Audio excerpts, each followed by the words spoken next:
Gentlemen, we have called you together to inform you that we are going to overthrow the United States government.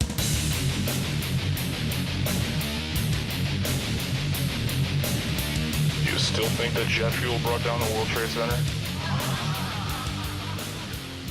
Terrorists in the street are not in the same league as terrorists in government.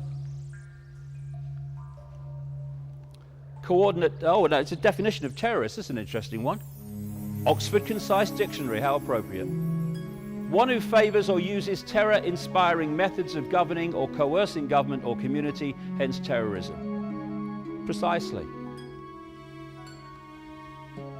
Coordinate number 2. The goal is a centrally controlled global fascist dictatorship, which has been worked towards for a very, very long time. The reason it seems to be happening quicker and quicker now is they're getting closer and closer to it. And it's an interesting little truism. The more you centralize power, the more power you then have to centralize even quicker. And that's why the speed of centralization has got faster and faster and faster throughout the last century and into this one. This is the basic structure that they're looking for. A world government that would control all major decisions in the world. Controlling a world central bank that would control global finance.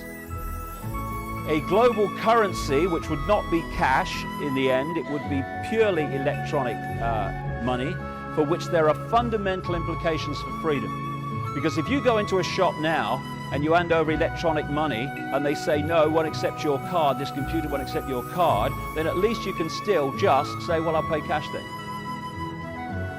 Once cash is gone, that's what the cashless society is all about, that computer decides if you eat or not.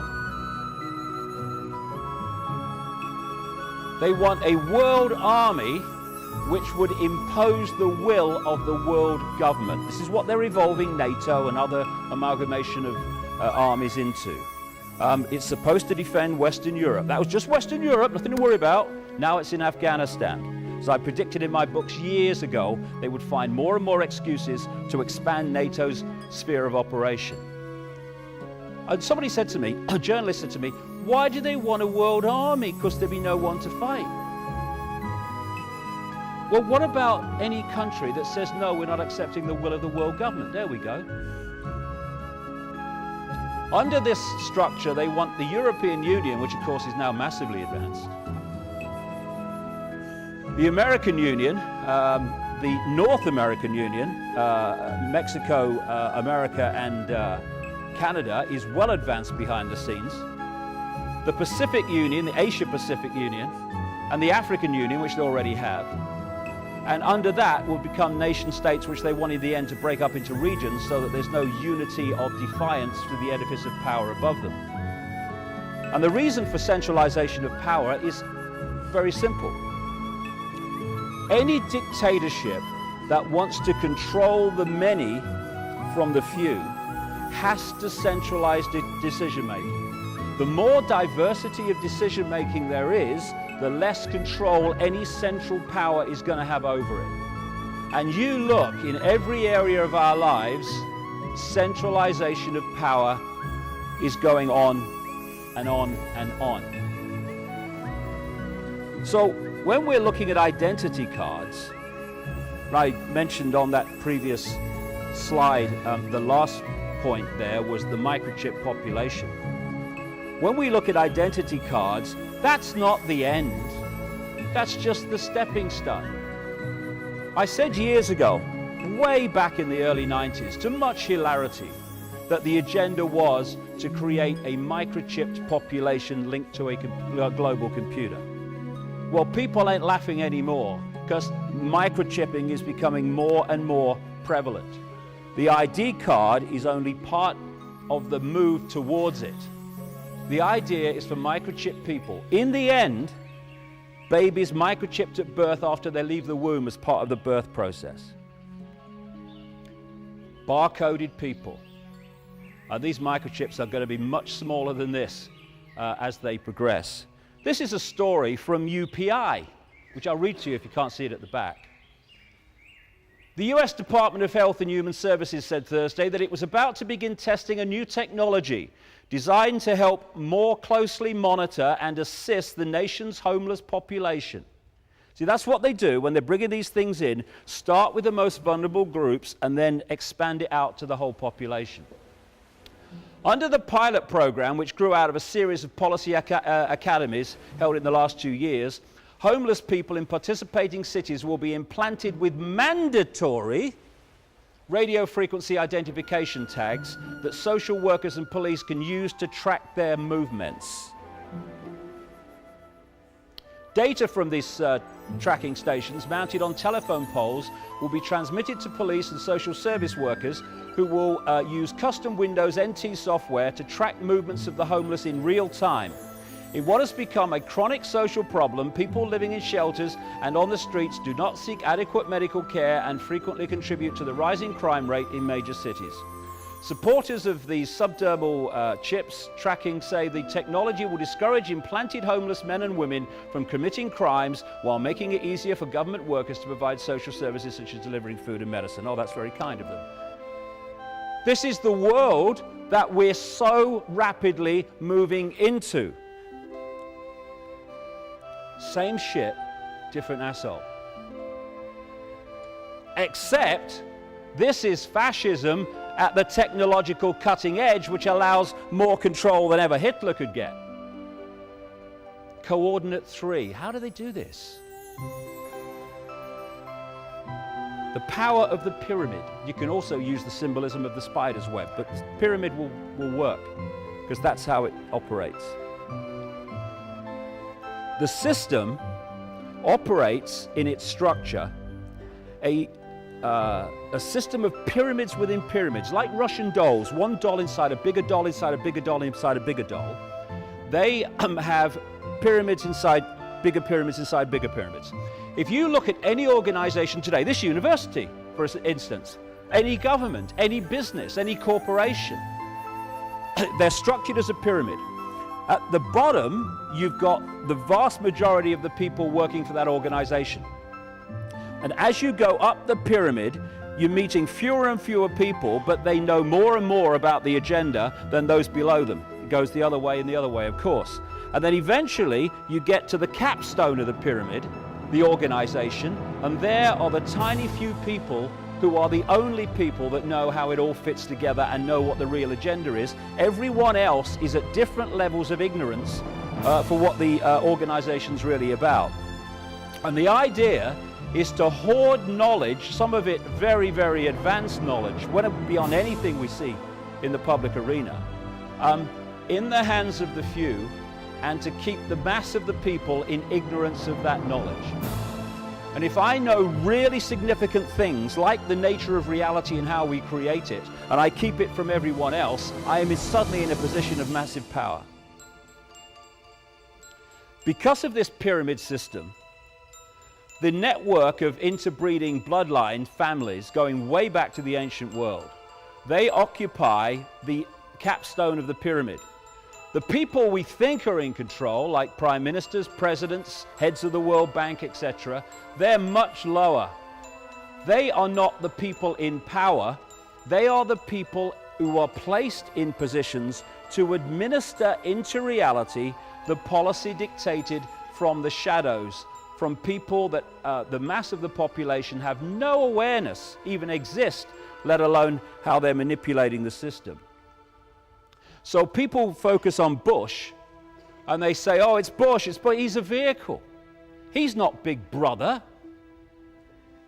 He's just a guy who's placed in a position of power for a short period of time, 8 years or so, and then he'll be replaced by someone else who will do the same job. What doesn't change is the force behind the people we see who are dictating the policy, which is why the policy doesn't change when governments do.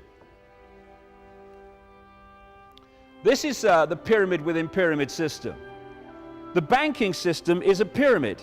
You go into a bank, the person you hand your check over to won't know what's happening in the bank manager's office behind them. He won't know what's happening at the next level and the next level until you get to the clique at the top of the bank, and they're the only people that know how all the different contributions fit together. Because the vast majority of people, like 90% of people, who are daily making contributions in various ways to building this global prison state, have no idea they are doing it or the end that is behind it. Only the few at the top do. So you've got people in all these different organizations and institutions who are making their contributions every day. They're not trying to build a fascist state. They've got children who are going to have to live in it. But they don't know how their individual contributions, innocent in themselves, how they fit together to create anything but an innocent pattern. Only they do. And so, by controlling the top of these various pyramids of institutions within society, they dictate a common policy. And at the heart of that is the constant and incessant centralization of power, so the few have more and more power with every passing week. This is the top of the pyramid, manipulating those representing the top of the pyramid in the movie to create the manipulation that takes us down the road to tyranny. And if you look at the Masonic structure, or any structure of any secret society, it's just the same. Because alongside this network of interbreeding families, you have the secret society network, which they use to make sure either they or their gophers occupy the positions of power. So here you have the Masonic structure. The vast majority of Freemasons, because people say, it's the Freemasons. No, it's not. The vast majority of Freemasons haven't got a clue what their organization's part of. Only the few do. These different secret societies, like the Freemasons, the Knights of Malta, the Knights Templar, all these different ones, they feed the chosen few up into this other pyramid that I'll call the Illuminati pyramid, but these organizations don't like to give themselves names, because you try researching an organization that doesn't have a name. Not easy, so you have to give it one. But Illuminati is one they do use. And it's at this level of the game where the real knowledge is and the real manipulation comes from. So even the vast majority of people in secret societies have no clue what it's all about. This is Albert Pike, infamous and famous Freemason in America, absolutely almost worshipped by the Freemasonic community in America. And he said this: "Fictions are necessary to the people, and the truth becomes deadly to those who are not strong enough to contemplate it in all its brilliance. In fact, what can there be in common between the vile multitude and sublime wisdom? The truth must be kept secret, and the masses need a teaching proportioned to their imperfect reason." That is exactly the game, to keep that knowledge in the hands of the few and the mass of the people in ignorance of that knowledge. Coordinate 3, techniques of manipulation that take them along the road to this Orwellian state. If I've made any contribution at all in the last 20 years, I think one of the things that has had the biggest impact was to invent the term problem, reaction, solution for something that was known before as the Hegelian dialectic. And it describes a technique of mass manipulation that is devastatingly simple and devastatingly effective. I'm about to describe 9/11. What happens, this is the 33rd degree of Freemasonry, by the way. They have a motto, ordo ab chaos, order out of chaos. That is problem, reaction, solution. Creating the problem, then offering the solution to it. After 9/11, George Bush said, "You're free and freedom is beautiful, and you know it'll take time to restore chaos and order out of chaos, but we will." Problem, reaction, solution is that same thing, order out of chaos.